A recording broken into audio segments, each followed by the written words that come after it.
Olá, aluno, tudo bem? Já chegamos agora na nossa última competência. Já estamos em clima de despedida da nossa disciplina e vamos relembrar o que vimos até agora, né? Então, na primeira competência, nós vimos o conceito de indexação, para que serve, qual a importância.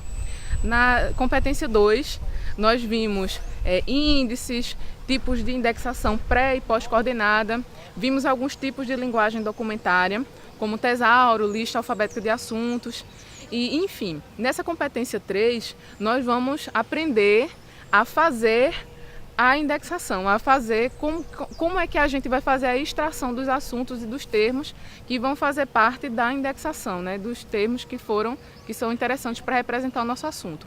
Eu deixei um desafio das hashtags no nosso grupo do Facebook e eu espero que você tenha acertado que realmente a hashtag funciona como um tipo de indexação, porque a hashtag ela vai juntar todas as ideias, todos os vídeos, fotos, publicações que são referentes a um determinado assunto. Um exemplo que a gente viu no caderno foi a hashtag Pernambuco, que aí vieram vários exemplos, por exemplo, vieram notícias que aconteceram em Pernambuco, vieram músicas, vieram imagens, enfim, vieram vários tipos de informações diferentes, agora todas passando a ideia de Pernambuco, por exemplo.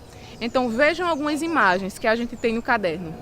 Então, viu só quantas informações diferentes, mas voltadas para o mesmo sentido que é Pernambuco, por exemplo. Então veja que essas hashtags são um tipo de indexação. Mas quem é que faz essa indexação? Acho que você mesmo faz esse tipo de indexação quando utiliza uma hashtag na rede social. Então a gente utiliza em diversas situações da internet. A gente tem o Twitter, o Facebook, tem o Instagram, enfim, são diversas redes sociais que podem utilizar a hashtag. E como você mesmo cria o conteúdo e você mesmo dá um título, dá um assunto para elas, então o próprio usuário participa do processo de indexação. E para isso a gente dá o nome de foxonomia. Foxonomia é o que a gente chama de indexação social, ou seja, é o próprio usuário, no momento que ele vai compartilhar algum assunto, compartilhar alguma notícia, algum vídeo, alguma imagem, e ele mesmo se coloca para representar aquela informação através da hashtag, que é o símbolo da cerquilha ou sustenido, como queiram chamar. E essa sim é o que nós chamamos de foxonomia. Vocês podem pesquisar na internet ou em bases de dados especializados na nossa área de biblioteconomia e ciência da informação, que vai vir diversos materiais falando sobre foxonomias. Agora acontece que quando a gente vai fazer a indexação de documentos, a gente precisa de um critério a mais. A foxonomia todos podem fazer, podem atuar fazendo a utilização das hashtags. Mas acontece que em bibliotecas, sistemas de informação, órgãos públicos ou outras situações que a gente precise tratar a informação, a gente vai ter que ter um pouquinho mais de critério. E isso vai ser feito a partir da leitura documentária, a partir da análise documentária que a gente já viu um pouquinho em outras competências. Então, a análise documentária é diferente da leitura linear. Quando a gente faz uma leitura de um documento, a gente vai fazer a extração dos conceitos, a extração dos assuntos que vão ser tratados. Então eu vou ter que ter bastante atenção para saber qual é a intenção do autor, para saber qual é o ponto de vista do usuário que vai fazer uso daquela informação. E aí eu vou ter que me deter a partes específicas que vão me dar exatamente os assuntos centrais de que vão tratar aquele documento. Eu tenho que ter bastante atenção, nós, ao fazer a indexação, temos que ter bastante atenção, porque muitas vezes a gente acaba lendo o livro inteiro, ou lendo um artigo inteiro, ou lendo uma matéria inteira. Acontece que em uma biblioteca, muitas vezes nós não temos tempo de fazer a leitura completa de todos os livros ou de todos os materiais que chegam para a gente. Então, por exemplo, se eu tenho 50, 100, 1000 exemplares para eu tratar, para eu fazer a indexação, eu não tenho como realizar a leitura linear, que seria ideal, que é aquela leitura que a gente faz normalmente, por prazer, no início, meio e fim. Quando a gente tem a leitura documentária, nós vamos para partes específicas do documento que vão nos dar a ideia do que vai ser tratado naquele documento. Então, início de capítulo, sumário, resumo, prólogo, a orelha do livro, Então, alguma apresentação, alguma introdução vão ser partes mais ricas para falar sobre o que aquele documento trata. Existe uma norma brasileira registrada, que é a ABNT 12676, que fala sobre a extração de termos de indexação.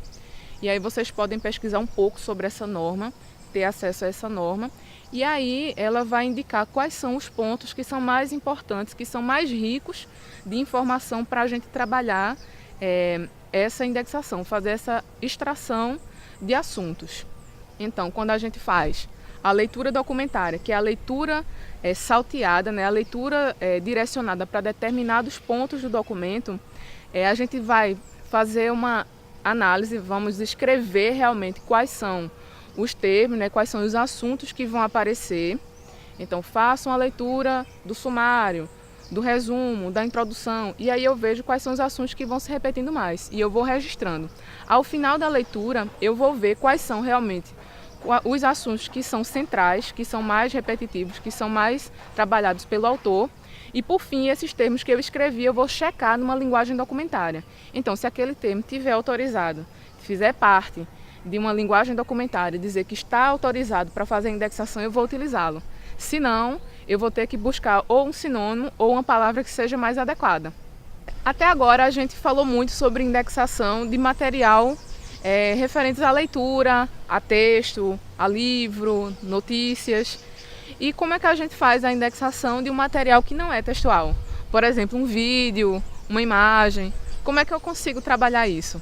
Então, o primeiro ponto que eu tenho que observar realmente para representar uma imagem, um vídeo, são os objetos que eu consigo identificar enquanto indexador e as imagens também que os usuários eles consigam observar também.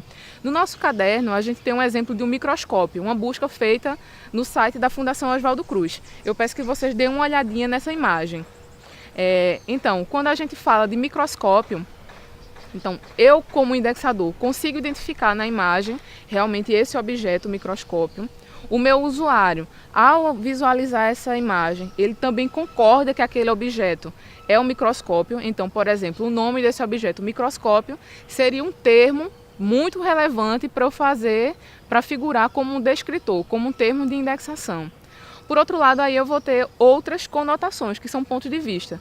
Então, posso ter materiais de laboratório, eu posso ter ciência, eu posso falar de micro-organismo. Então, são outras intenções que talvez não estejam explícitas na foto, mas que eu consigo identificar. Da mesma forma, isso é válido para os vídeos. Os vídeos são consideradas imagens em movimento. Então, da mesma forma, eu tenho que observar, por exemplo, se é uma reportagem que fala sobre a poluição de um determinado rio. Então, os prováveis termos de indexação seriam o nome do rio, o nome da cidade que aquele rio corta, que são pontos que eu, como indexador, consigo observar e como usuário também consegue observar na hora de fazer a busca. E por outro lado, eu posso colocar outros sentidos que sejam realmente a intenção daquele autor, do produtor do vídeo, do autor, por exemplo, que esteja encenando. E aí eu posso representar outros sentimentos, por exemplo, poluição, degradação do meio ambiente, sujeira. Então são outros termos que eu posso escolher de acordo com o sentido. Então nós temos aí duas dimensões para tratar as imagens e as imagens em movimento, que são os vídeos, que são os multimeios. Então eu tenho, o primeiro, os objetos que eu consigo observar, que eu consigo identificar e que outras pessoas também vão conseguir. E em segundo lugar, as intenções que serão passadas. Então, viu só como é importante como é interessante fazer a indexação?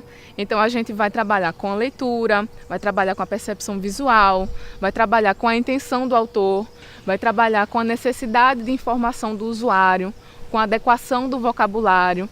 Então eu tenho aí diversos aspectos que podem ser trabalhados na indexação. Então não é simplesmente